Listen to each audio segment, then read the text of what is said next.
Hey, what's happening, everybody? It's your old pal, Mr. Butter, back with you again. It is cooking outside today. I just got an alert that a pair of shoes was delivered. This is the first time that I've seen this silhouette in hand. It's the Yeezy 450. I was really pumped whenever I hit on them the other day. Funny, whenever the draw started, I got a notification like immediately. As soon as it said that the draw had started, I got an alert that I hit on the size 10.5 Yeezy 450. So that was a good way to start my Saturday. If this is your first time coming through, then welcome. Bread and Butter is a new channel, but we're growing real quick. I just crossed 900 subscribers and I'm on my way to 1,000. If you feel like coming along for the ride, then go ahead and hit that subscribe button. If you enjoy this video, feel free to leave me a thumbs up. That'll help this video get seen by more people, which will help my channel grow faster. But enough of that stuff. Let's get to these kicks. So to start off, this box was a lot smaller than what I was expecting. I actually preferred the look of this darker pair to the white pair, so hitting on them I feel like was just like hitting the jackpot. The box looks small. It looks like the box that a pair of foam runners would come in, just a little bit bigger than that. You can see it says 450 on the top. Here's a look at the sticker.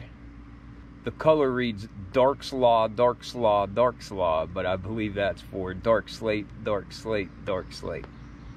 This is a size 10.5.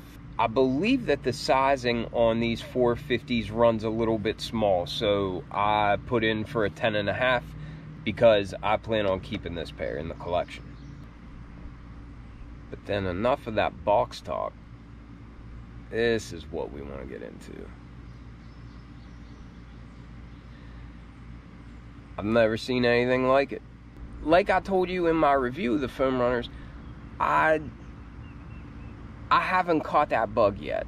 And I know I took some heat because I said that I just didn't really understand what all the hype was for, and the resale prices of the foam runners at the time I thought was crazy. I'm not really sure what they're at now because, I mean, they're not really on my radar. While I didn't really understand the foam runners, I'm loving these. Big time. Big time. And this outsole reminds me of the same material as the foam runners. I don't know if it is that same kind of foam, but it really feels like that. Because I remember thinking that the foam runners were like slippery to hold together, and these are the same way, just really smooth and pretty squishy. If anybody knows what this outsole was made of, then let me know. I thought that maybe it was adiprene, but I don't see any adiprene branding on it. One thing worth noting, I was a little surprised to see that the tag attached to this, it didn't have that same type of, you know, sort of like hemp-like rope attached to it. This actually has the clear plastic, and it's the first time I've seen the tags hanging by this clear plastic in a while. I thought Adidas had moved all the way to the brown rope looking style because it was more environmentally friendly. So that was just something that stuck out to me. Then here on the outsole, you can just see it's like a lot of waves. I like the way it sticks out here if you're looking down on the shoe. I just like those ripples. I think it's pretty neat looking. But the outsole is just a black color or else just a dark slate color, and it's just got this really wavy tread pattern. There at the top you can see a little Adidas branding,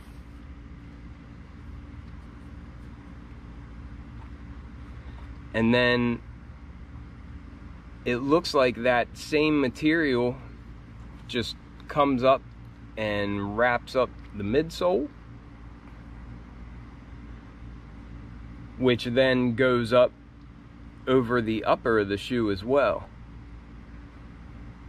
And I just think that's a really, really neat effect. I think it looks really, really cool on there. The knit feels a little bit more heavy duty than what you get on like a 350 V2 or something. I'm not really sure what I can compare it to, but it just seems like it's a thicker knit. It's got a lot of stretch to it. Throughout the whole shoe, it feels like it's got a lot of stretch to it. But it does seem a little thicker than what you'll get on a 350 V2.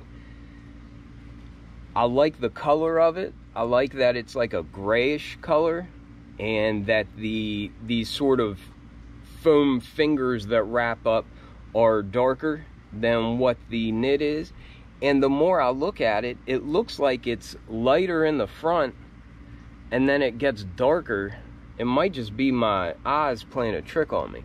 But then as you get to the back, it's got a nice light color back here, just for a little bit of contrast. And I really like the way that pops. It doesn't have a tongue. The shoe fits a lot like a sock. So it's got this elastic band up at the top, and then the shoe, like I said, it has a whole lot of stretch, but it just seems like it'll lock your foot down like crazy. I like the loops that they give us for this lacing system. It's got dark black rope laces going through there, but I think the loops are really neat the way they just come up out of the shoe. And I'll try to get you a look at that insole. It's kind of hard because it's difficult to stretch this out.